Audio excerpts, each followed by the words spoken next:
Officer Michael Donovan's voice cut across the quiet of the cafe like a blade. "Stand up! Now!" His tone was sharp enough to make two customers flinch, even though he wasn't speaking to them. He stood rigid in the doorway of Urban Brew, hand hovering near his duty belt, eyes locked on the woman at the corner table. She looked up from her laptop, startled by the force of a command she hadn't earned. For a brief second, the room froze, cups in midair, laptops half closed, breaths held. Donovan didn't blink. "Don't make me ask again," he said, each word clipped and cold, his voice carrying that quiet threat people recognize even when they don't know why.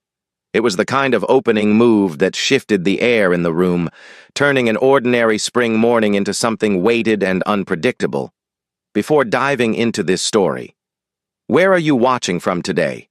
Drop it in the comments. And if you're following these stories with me, take a moment to subscribe to the channel and give me a like so more people can hear them. Now, let's begin. The morning had started with nothing unusual on the horizon. Aisha Thompson had been up before dawn, as she often was, jogging the familiar paths around Jackson Park while a Fraud Case podcast murmured in her ears. She liked beginning her days this way. The quiet mattered. It was the only time she wasn't pulling in 3 directions at once. Mom, agent, and woman trying to hold steady under the weight of life's daily demands. At 38, she carried 14 years in the FBI behind her, most spent navigating financial crimes and the cyber trails people tried to erase. She carried something else too. A 10-year-old daughter with asthma and a spirit bright enough to pull Aisha through days when exhaustion sat heavy on her shoulders. That morning, as the sun came up over the lake, she ran with a steady pace, breathing deep, not knowing how quickly her balance would be tested again. After her jog, she returned home, braided her daughter Maya's hair while the child laughed at a cartoon playing softly in the background, and reminded her, just as she did every morning, to pack her inhalers. Aisha's apartment in Hyde Park was small but warm, filled with those lived-in touches that come from raising a child alone. The divorce had ended 3 years earlier. It was quiet, civil on paper, but the silence afterward had been louder than she expected. Still, she kept going. She always did. That morning, she kissed Maya on the forehead, walked her to the door, and promised she'd be home by 6. "Text me if you need your backup inhaler," she said, and Maya nodded as if she'd heard it 1,000 times, which she had, on the other side of the city. Officer Donovan was already unraveling before his shift even began. He stood in the District 1 roll call room, jaw tight as he argued with his ex-wife on speakerphone about a missed custody exchange.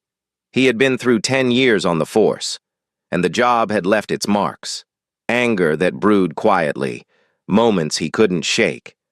9 complaints for racial profiling in a folder he never opened unless he had to. That morning, the complaints were sitting on the seat beside him, a physical reminder of choices he never fully admitted making. The divorce wasn't helping. Neither was the sinking feeling of losing control over the world he thought he understood, when roll call broke. He stepped into the hallway with a weight pressing on him he refused to name. Meanwhile, Ethan Miller was already rehearsing his day before he even stepped onto the red line. He checked his reflection in the train window, adjusted his apron in his backpack, and texted his father. Another reminder that his dream of running a cafe empire wasn't entirely his own dream, but one he'd inherited without asking. Urban Brew was the first stepping stone, or so he liked to tell himself. But business had been slow that quarter, and the owner had reminded him again to keep the space feeling premium. That meant full tables, fast turnover, and not letting anyone linger too long, especially during the rush. He scanned his spreadsheet of numbers on his phone, tapping the screen with nervous energy as the train rattled toward the loop.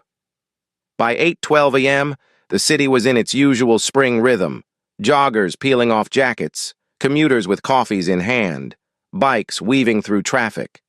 Aisha stepped into Urban Brew, appreciating the scent of roasted beans and the quiet hum of morning conversation.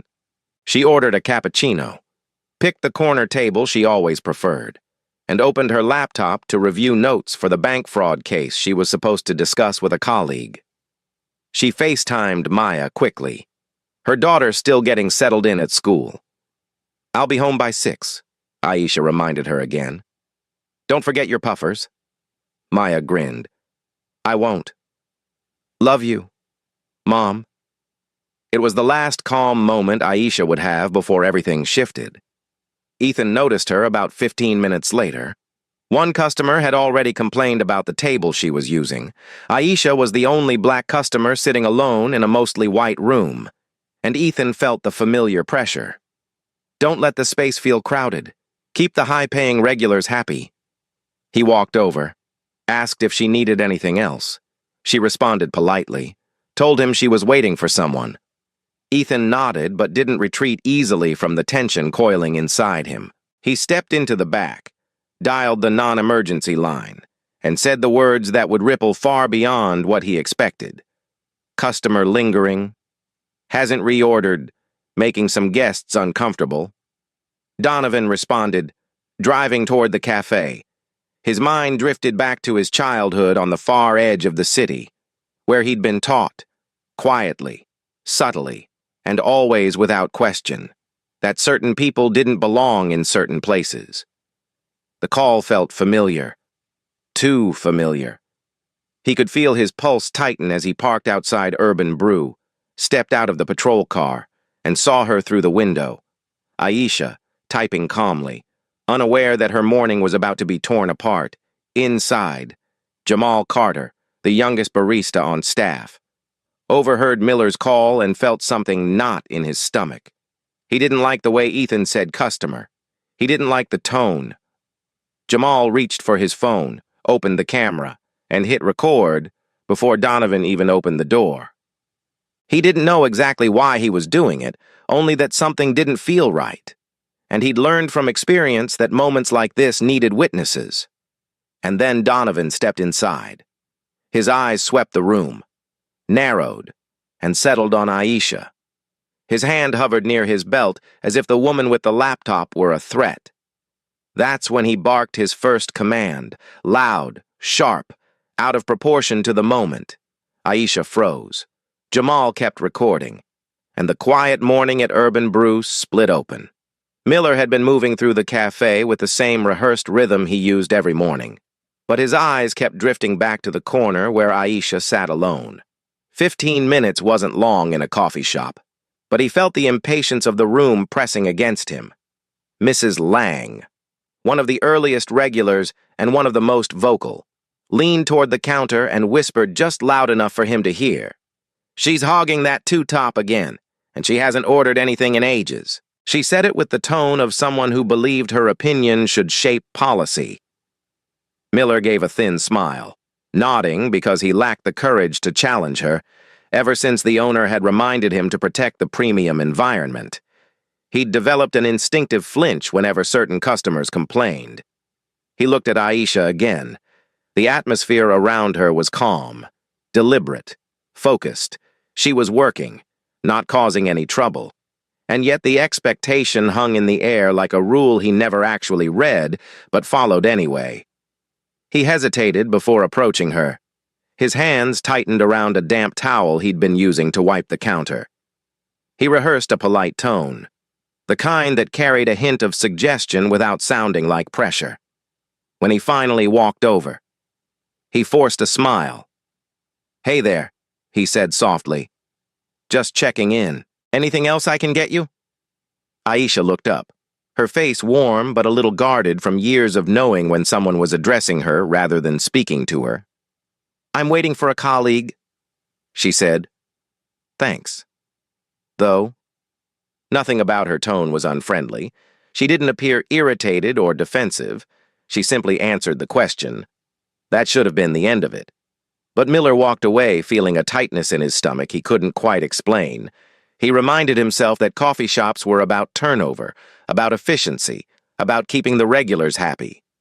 He glanced toward Mrs. Lang again. She raised an eyebrow. as if daring him to act. That was all it took for him to retreat to the back room. The phone felt heavier in his hand than it should have as he dialed the non-emergency line. When the dispatcher answered, he cleared his throat, trying to coat his nerves with a professional veneer. "Hi," he said. "I've got a customer lingering here. Hasn't reordered, making some of the guests uncomfortable." He didn't mention race. He didn't think he needed to. The unspoken assumptions hung between the words. Out on the floor, Jamal Carter had caught enough of the conversation to feel a spark of worry flicker behind his ribs. He'd seen situations like this in other places, retail counters, restaurants, even college study lobbies where people didn't think others belonged. He didn't know what Miller was trying to do, but he knew the tone. He knew how quickly things that seemed harmless could slide into something uglier. He kept wiping the stainless steel counter with slow, deliberate movements, pretending not to listen while his mind ran through possibilities. He'd worked at Urban Brew long enough to understand that some of the regulars didn't appreciate anyone who disrupted their sense of ownership over the space, and it didn't take much for lingering to become suspicious. Miller returned from the back room looking relieved, like he had fulfilled an unspoken duty. He didn't meet Jamal's eyes. That alone told Jamal everything he needed to know.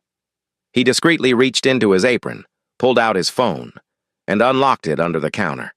The camera app opened with a soft click he hoped no one heard. He didn't start filming yet. He waited. He watched the door. Meanwhile, Officer Michael Donovan guided his squad car through traffic with a heavy feeling in his chest. Calls like these. Customer refusing to leave. Possibly suspicious. Were familiar. Too familiar. They echoed old stories from his childhood in Mount Greenwood. Stories he absorbed long before he realized they were shaping how he moved through the world. People who looked like him belonged. Others didn't. It wasn't spoken aloud. But it didn't need to be. The memory was carved into him. As he drove, he tapped the steering wheel with 2 fingers, thinking about the morning he'd already had. A custody argument over the phone. His ex-wife's voice thick with frustration. A sense that everything around him was slipping. He read the call details again on the screen. Customer not ordering, manager concerned. He exhaled sharply through his nose. Loitering. He murmured, the word sliding out with a kind of automatic judgment. His pulse picked up, steady and familiar. He didn't ask himself why he was reacting so strongly. He didn't examine the small assumptions already forming in his mind.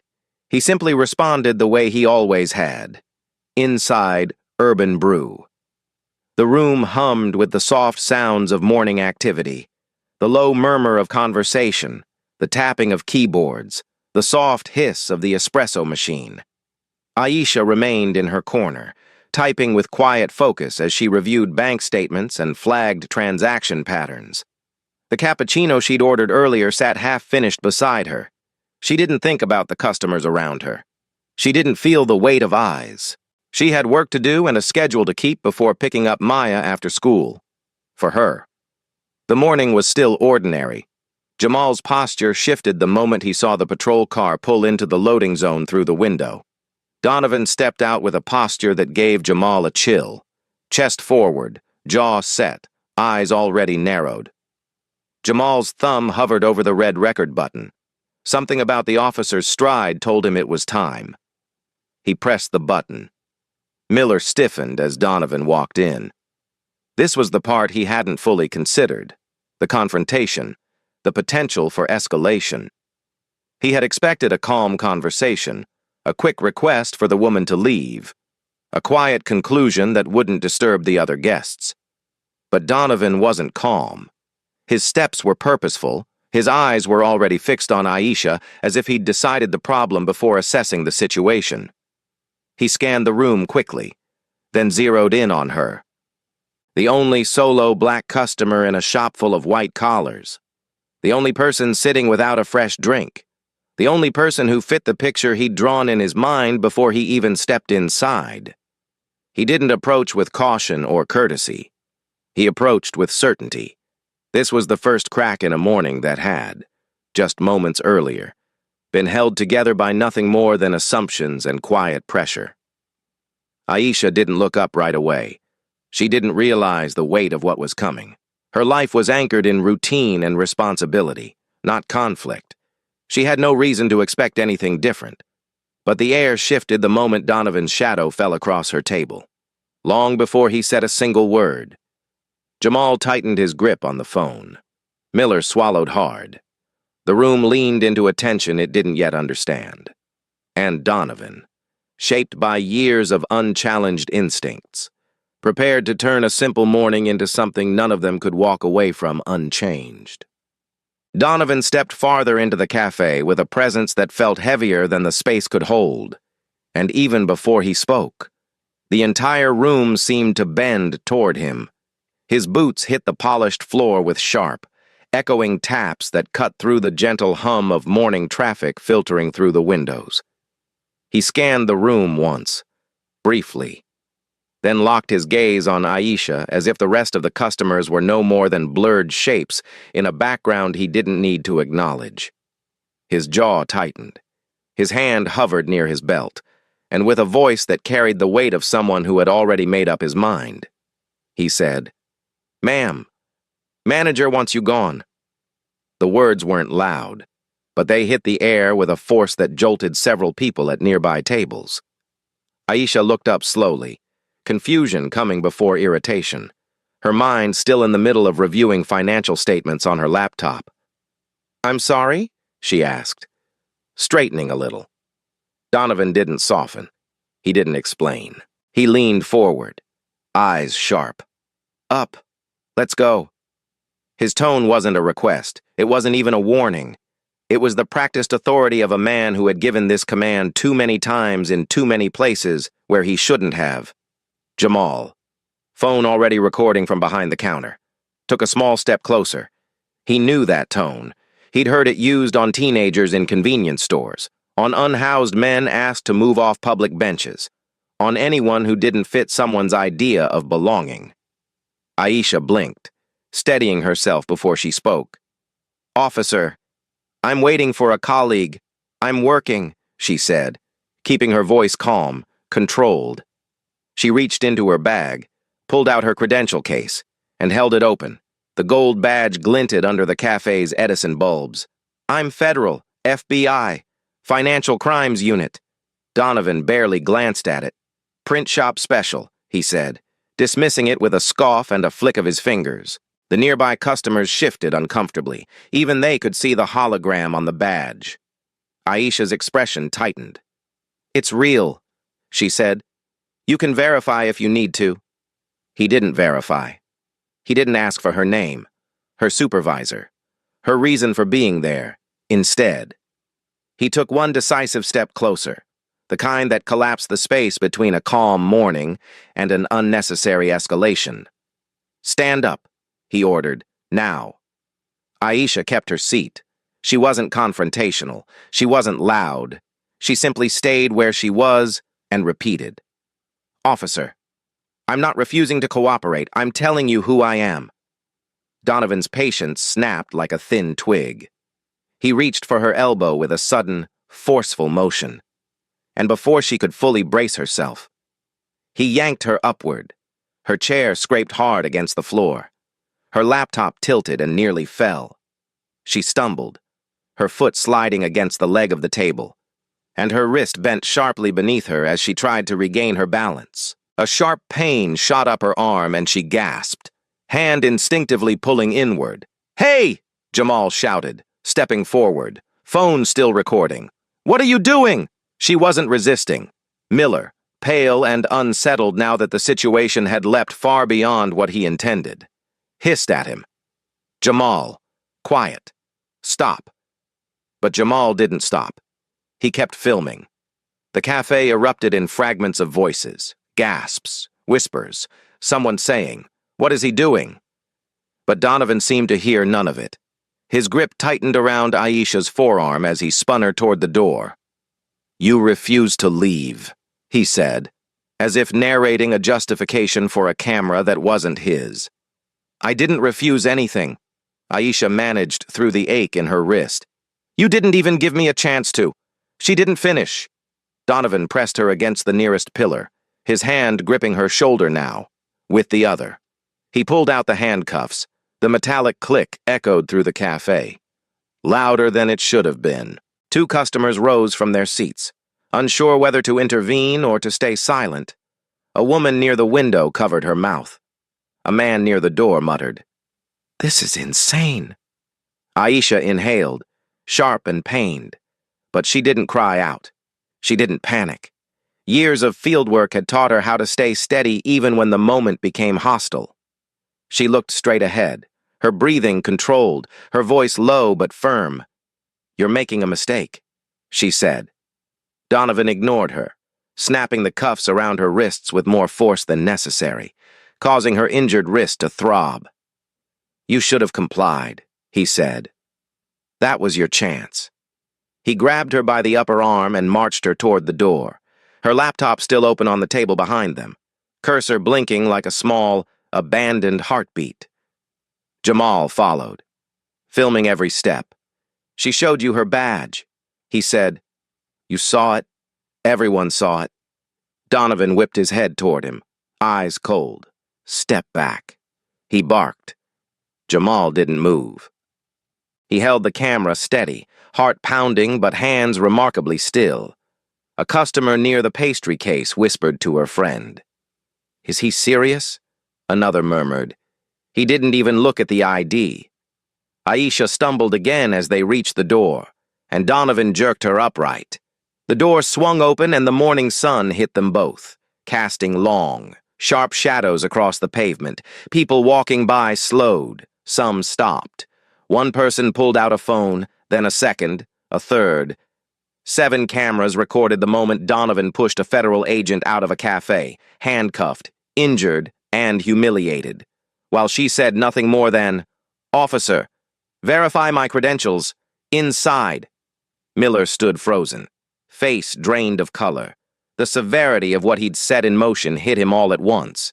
He had wanted a quick fix to a minor inconvenience. Instead, he'd lit a fuse. Aisha, once outside, looked toward the patrol car with resignation rather than fear. She had been in dangerous situations before, but never one as senseless as this. Donovan opened the back door and guided her in with an unnecessary shove. Her wrist throbbed again as the cuffs dug into the bone. Jamal filmed the entire sequence, his voice soft but steady. "This is wrong. Everyone is seeing this. Everyone." When the door closed, Donovan turned toward the spectators. "She was trespassing," he said, as if reading from a script he'd memorized long ago. But no one looked convinced. The weight of the moment hung heavy in the air. Aisha sat behind the glass, breathing slowly, centering herself, knowing that once this moment reached sunlight, it would not stay quiet.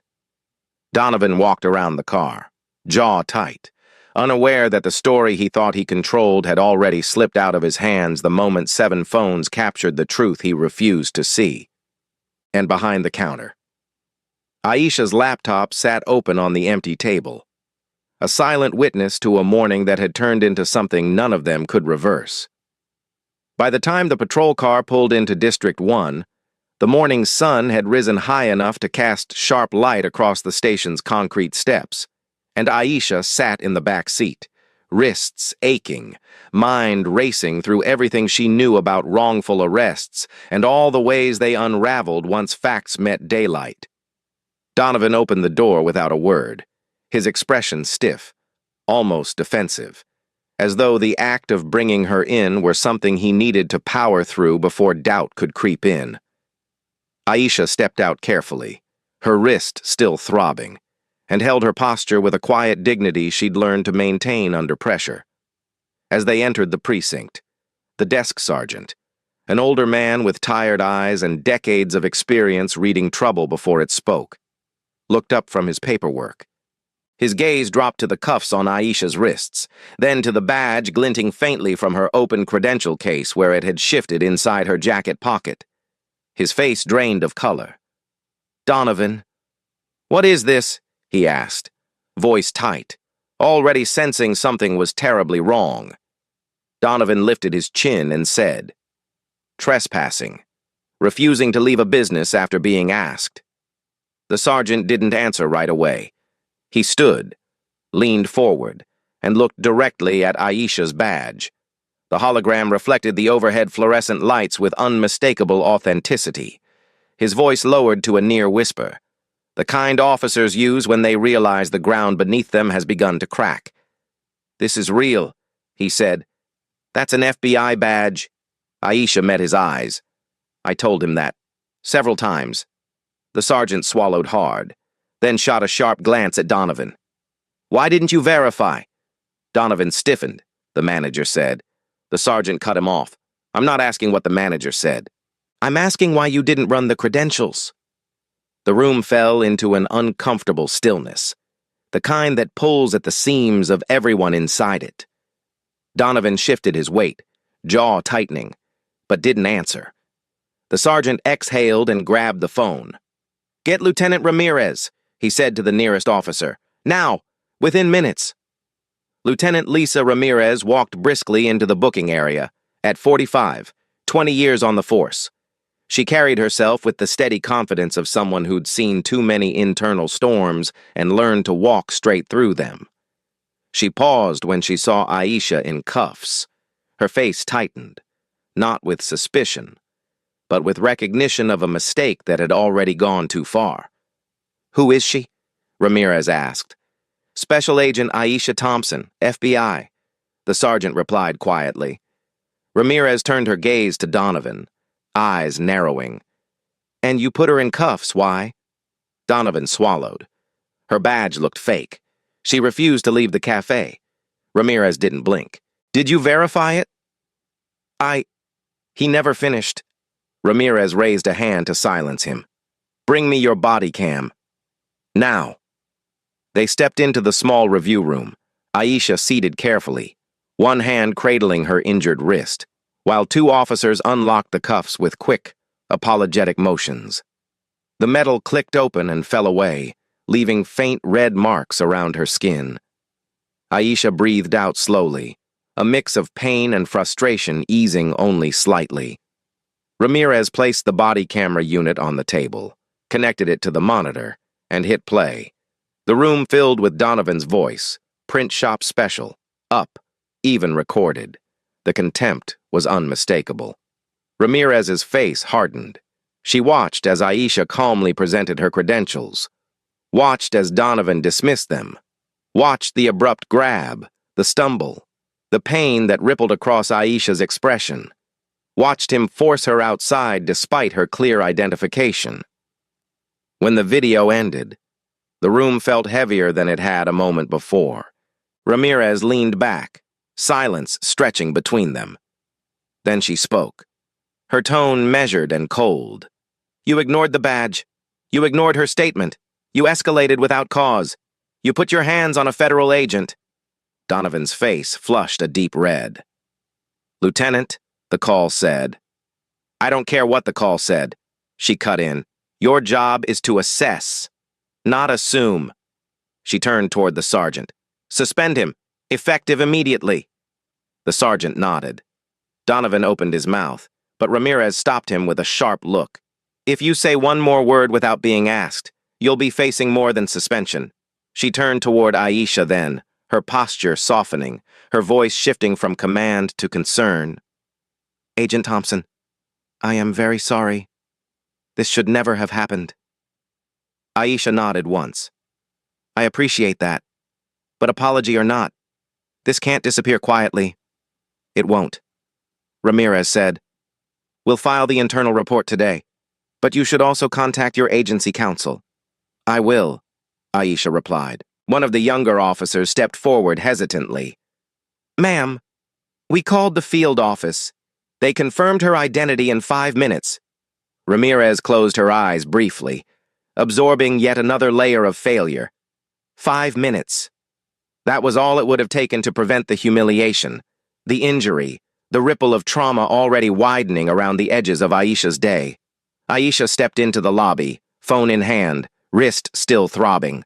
She dialed the ACLU counsel she'd worked with on past cases, her voice steady despite everything. "I need representation," she said simply. "Wrongful detention. Injury. Officer refused to verify federal credentials." The attorney didn't hesitate. "We're on it. Send everything you have, and don't speak to internal affairs without us." "Understood." As she ended the call, her phone buzzed again, an email from Jamal. The subject line read, "Here's the audio." She opened the attachment, listened to the raw recording of Donovan's voice dismissing her identity, then the sound of her stumbling, then the muffled reactions of the customers, Jamal's quick, breathless whisper at the end. "I've got you. Ma'am."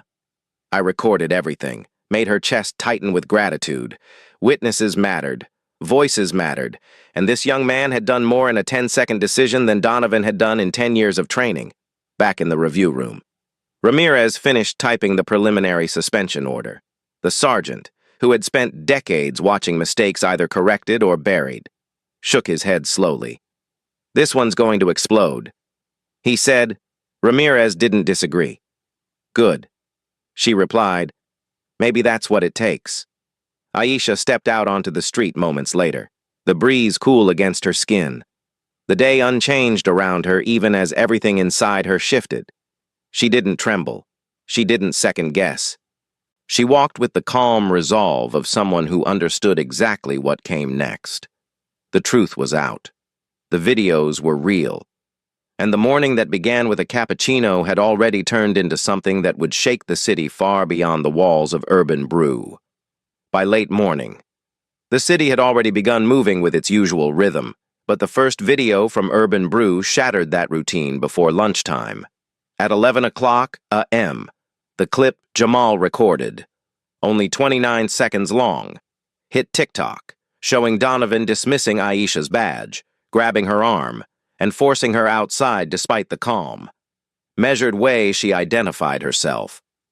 The video spread with unnatural speed, pushed forward by the kind of algorithmic momentum that builds when something feels both shocking and familiar. Within 2 hours, it had passed 500,000 views. By the end of the day, it would be viewed in every state, reshared by community leaders, civil rights advocates, professors, pastors, and thousands of ordinary people who recognized the pattern long before they learned any of the details. The caption under the first viral clip read simply, "She said FBI, he said fake. This is Chicago." It wasn't sensational. It didn't have to be. The footage spoke with a clarity no commentary could improve. Aisha's calm, Donovan's anger, the unnecessary force, the handcuffs, the pain in her voice when she said, "You're making a mistake." It was all there, raw and unfiltered. By mid-afternoon, every version of the video, from 3 angles inside the cafe and 4 from passers-by outside, was circulating under a single banner, "Brew While Black." People didn't need context to understand the injustice.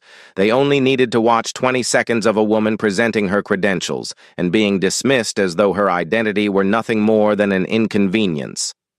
Comment sections filled with disbelief, anger, and weary recognition from people who had experienced similar moments in quieter corners of their own lives. Soon, journalists began calling the cafe. The owner shut down the phone lines after the 7th inquiry. By 6 p.m., more than 200 protesters stood outside Urban Brew, carrying signs, recording live streams, and demanding accountability. Some chanted Aisha's name, others demanded the firing of Donovan, and a few simply stood silently, holding signs with one sentence written in bold ink, "Verify before you violate," inside the cafe. Miller sat in the back office staring at the wall, knowing without being told that his decision to call the police had ignited a fire he could no longer contain. In Hyde Park, Aisha sat on her couch with her injured wrist wrapped in a soft brace. She watched the videos quietly, replaying the moment when Donovan grabbed her arm and the world tilted sideways. She didn't flinch watching it. She didn't cry. She had been through enough in life to understand that moments like this demanded clarity, not collapse. But as she studied each clip, Her phone lit up with messages, some supportive, many angry, a few threatening. One text in particular made her entire body go still. "We know Maya's school." She stared at the words, feeling the familiar cold grip of fear tighten around her spine. In her world, threats were never taken lightly. She immediately contacted the Chicago field office within an hour. 2 federal vehicles pulled up outside her building, and agents rotated shifts through the night. Maya, at school, was escorted home by plainclothes protection. When Aisha hugged her daughter that evening, she whispered into her hair, "You're safe, I promise." It was a promise she intended to keep with every resource she had. Meanwhile, Donovan's ex-wife appeared on Fox 32 that night, leaning forward in her chair with an expression somewhere between defensive and exhausted. "He's stressed," she said. "He's been going through a lot. He's not racist. He just reacts fast," but her defense did little to slow the rising tide of outrage, if anything. It made things worse. People replayed Donovan's words. "Print shop special. Up," and asked what kind of stress dismisses a federal badge within 1 second of seeing it. The CPD media office issued a statement that read like a template. "The department is reviewing the incident and evaluating officer conduct," but nothing about the footage felt templated. Every second felt specific, preventable, personal. Urban Brew, overwhelmed by the crowd outside and the backlash online, shut its doors within the hour. A printed note taped to the inside of the window read, "Closed temporarily for staff safety." But the protests outside were peaceful, steady, and unrelenting. Students from DePaul, Loyola, and UIC marched with handmade signs. Local pastors prayed in small circles. A saxophone player stood at the corner and played a slow, aching melody that drifted across the block. Nothing about the scene resembled a threat. It looked more like a community waking up inside the cafe's office. Miller received an email from the owner. "We need to talk, immediately." He didn't need to open it to know what it meant. He sat with his head in his hands, regretting every step that led to the call that morning. He had convinced himself he was protecting the atmosphere of the cafe, but now the very reputation he thought he was safeguarding was collapsing because of one impulsive, biased decision. He would be fired before midnight, and in the days to come. His name would be tied to the incident in ways he had never imagined. But he didn't know that yet. All he knew was that the gravity of the moment had fully landed on him, heavy, inescapable, and entirely self-inflicted, back in the city. The videos continued spreading like sparks across dry leaves. Civil rights attorneys commented. Professors dissected the assumptions in the manager's call. Former FBI agents came forward, explaining exactly how real credentials look under light.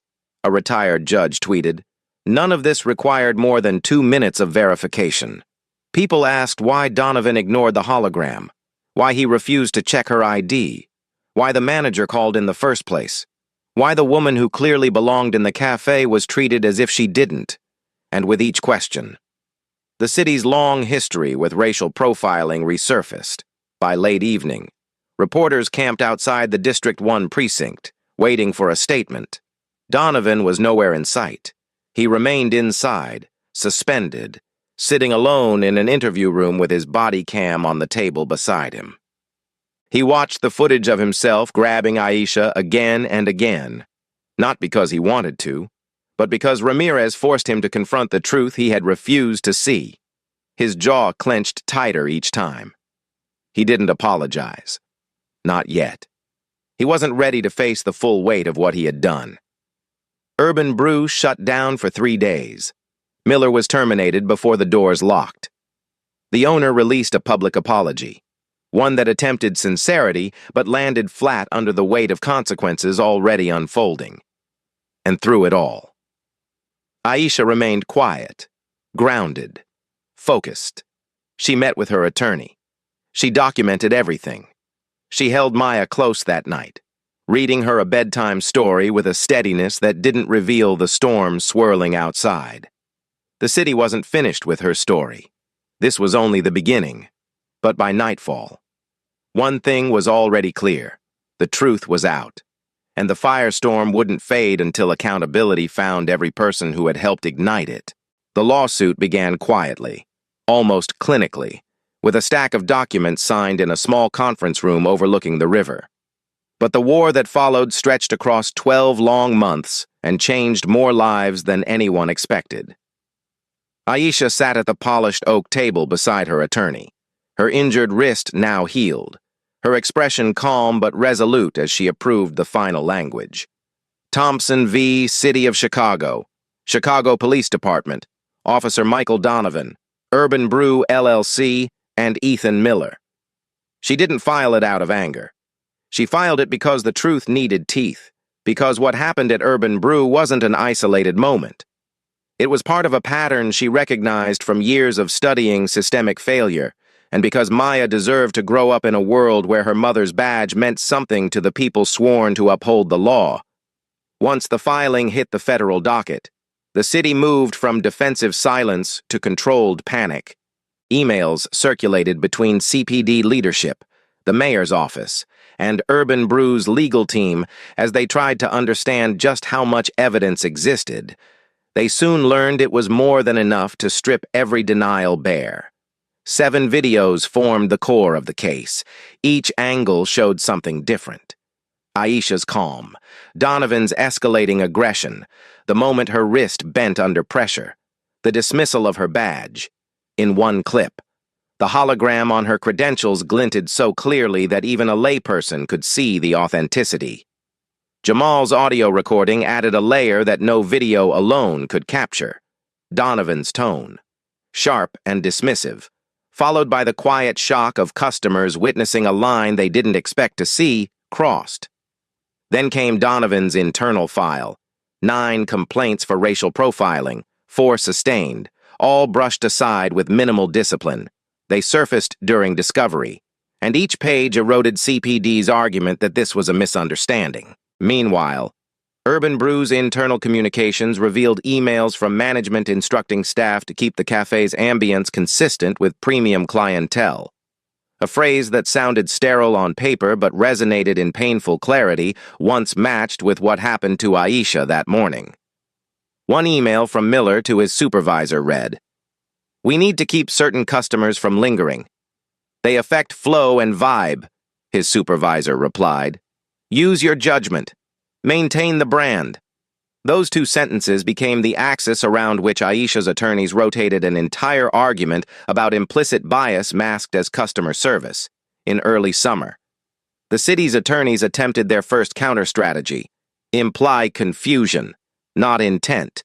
They argued Donovan was stressed, overwhelmed, and concerned about counterfeit credentials. But the body cam betrayed them. In the video, Donovan didn't inspect the badge. He didn't request her name. He never asked for her division or supervisor. He dismissed the ID in less than a second. Too fast to justify. Too fast to defend. At one point, during a hearing, Aisha's attorney paused the footage and said, "This is not confusion. This is contempt." The courtroom remained silent for several seconds, the weight of the statement settling into the air like a stone. Then came the turning point. A CPD lieutenant testified that a credential verification takes less than 2 minutes. The judge asked calmly, "How long would it have taken Officer Donovan to verify Agent Thompson's badge?" The lieutenant answered, 2 minutes, Your Honor." The judge nodded once. "How long did he choose to give her?" "None." The lieutenant said quietly, "Urban Brew's lawyers fought separately, attempting to argue that the cafe simply followed standard practice for seating turnover. But the videos contradicted that narrative as clearly as they contradicted Donovan's claims. Customers who stayed longer were not approached. Only Aisha was. And when protest leaders subpoenaed the cafe's history of 911 calls, the numbers exposed the problem more plainly. Of 70 non-emergency calls placed by management over 3 years, 49 involved customers of color. The judge read the report slowly, page by page, then looked up and said, "This is a pattern, not an accident. At that moment, the defense began to crumble. By autumn, every party involved understood that settling was the only viable path. Dragging the case to trial would expose more internal files, more complaints, more emails, and more failures that the city had no appetite to display under public scrutiny. In early October 2024, after weeks of negotiation, Chicago extended its offer: $4.8 million in damages for wrongful detention, physical injury, emotional trauma, and civil rights violations. The city's attorneys expected Aisha to hesitate, to ask for more, to drag it out. She didn't. She accepted the settlement with a steady voice, knowing the number wasn't the victory. The acknowledgement was. The accountability was. The truth, public and undeniable, was. Urban Brew settled next. Their insurance covered most of it, but the company itself contributed an additional amount to avoid trial: $7,000.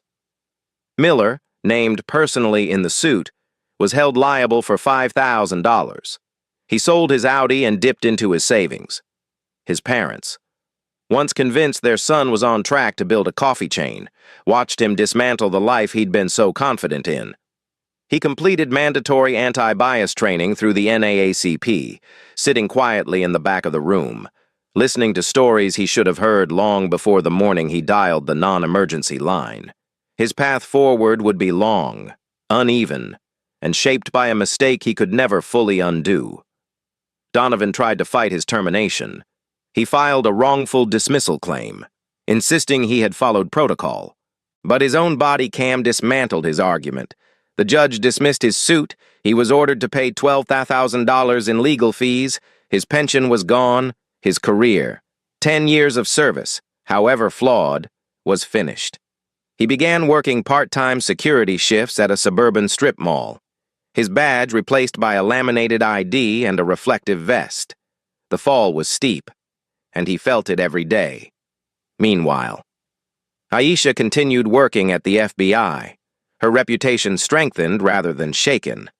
She didn't seek interviews. She didn't chase the spotlight.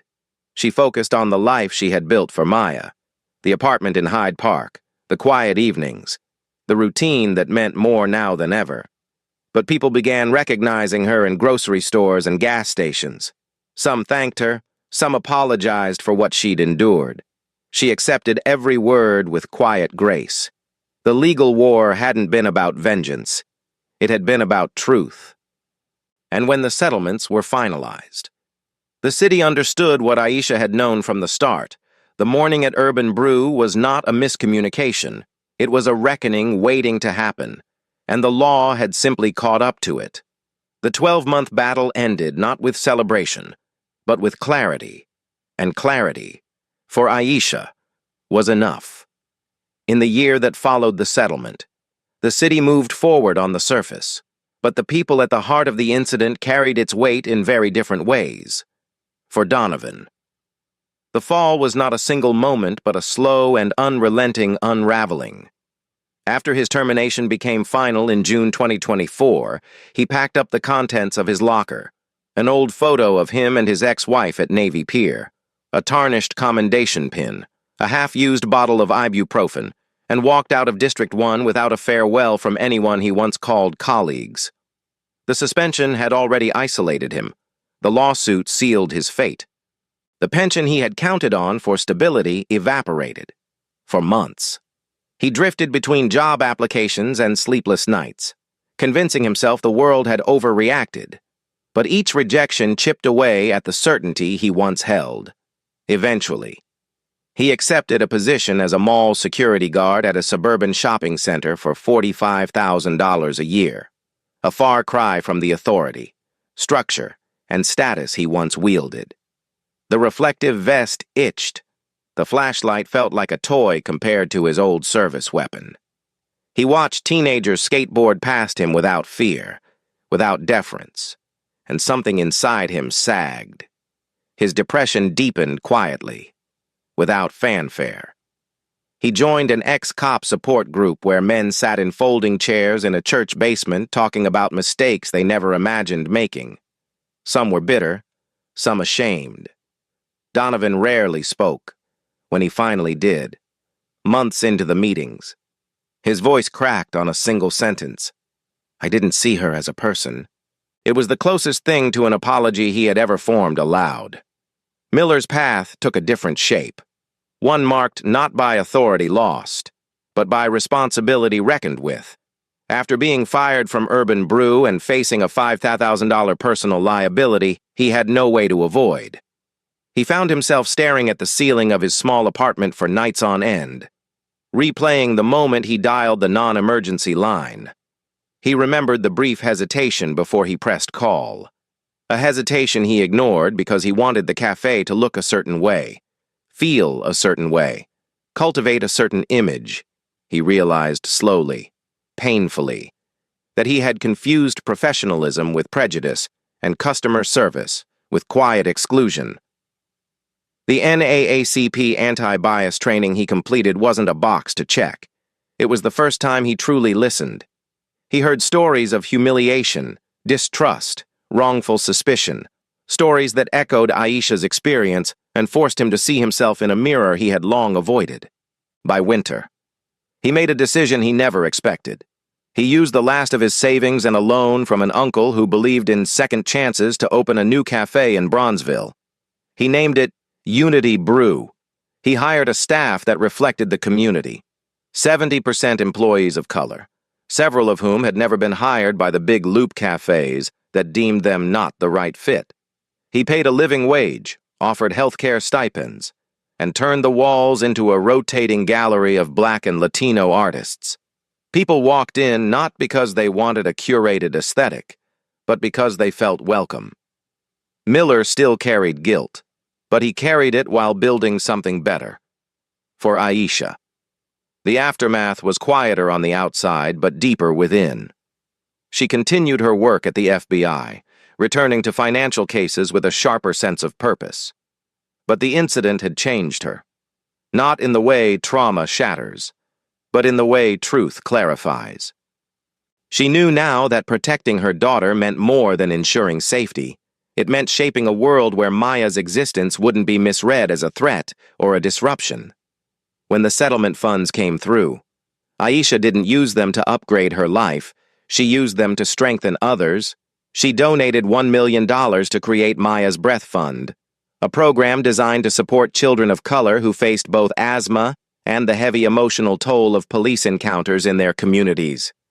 The fund provided inhalers, therapy, educational workshops, and resources for families who felt unseen. It became something larger than she imagined. Teachers reached out, pediatricians partnered, and community centers hosted support groups. Aisha never used her own story to advertise it. The work spoke for itself. At the same time, she lent her voice to legislative efforts in Springfield. Illinois had been reviewing discriminatory 911 call patterns for years, but Aisha's case pushed momentum forward.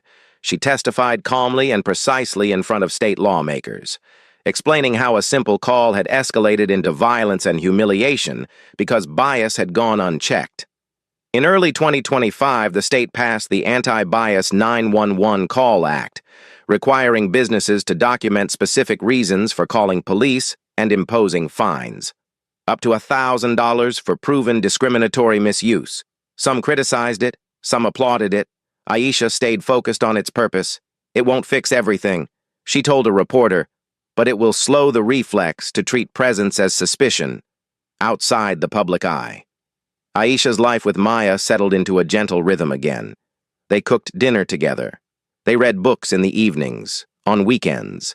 They visited small cafes and bookstores, choosing places that felt warm and human. The threat texts had stopped, but protection remained in place for months until the FBI deemed it safe to scale back. Aisha didn't tell Maya every detail. Children deserved childhood, but she did teach her daughter something she wished she had learned earlier. Your worth isn't measured by how others see you. It's measured by how you stand in the truth. 1 year after the incident, on a mild spring afternoon, Aisha and Maya drove to Bronzeville and walked into Unity Brew for the first time. The cafe was bright, full of laughter, and smelled of cinnamon and freshly ground beans. Miller stood behind the counter, wiping down a mug, and when he looked up and saw them, his breath caught. For a moment, he thought she had come to confront him. Instead, Aisha offered a polite nod. 2 cappuccinos, she said. Her voice held neither warmth nor coldness, just clarity. Miller nodded, grateful for even that measured grace. Jamal, now the manager, stepped out from the back and broke into a wide smile. "Agent Thompson," he said, "on the house." Maya giggled. Aisha allowed herself a small smile. When the drinks were ready, Jamal asked if they could take a photo, something to mark not the pain of the past, but the possibility of something better. They stood near the window, sunlight casting soft light over them. Jamal snapped the picture, posted it later that evening, and added a caption that carried both truth and hope, from bias to brew. "Look what we built." Aisha read it that night and exhaled slowly. The road had been long, the wounds had been real, but life, when given space to breathe, could grow toward the light again. Thank you for spending your time with this story. If you found meaning in it, take a moment to subscribe, leave a like, and share it with someone who cares about justice. Your support helps these stories reach more people, and it truly makes a difference.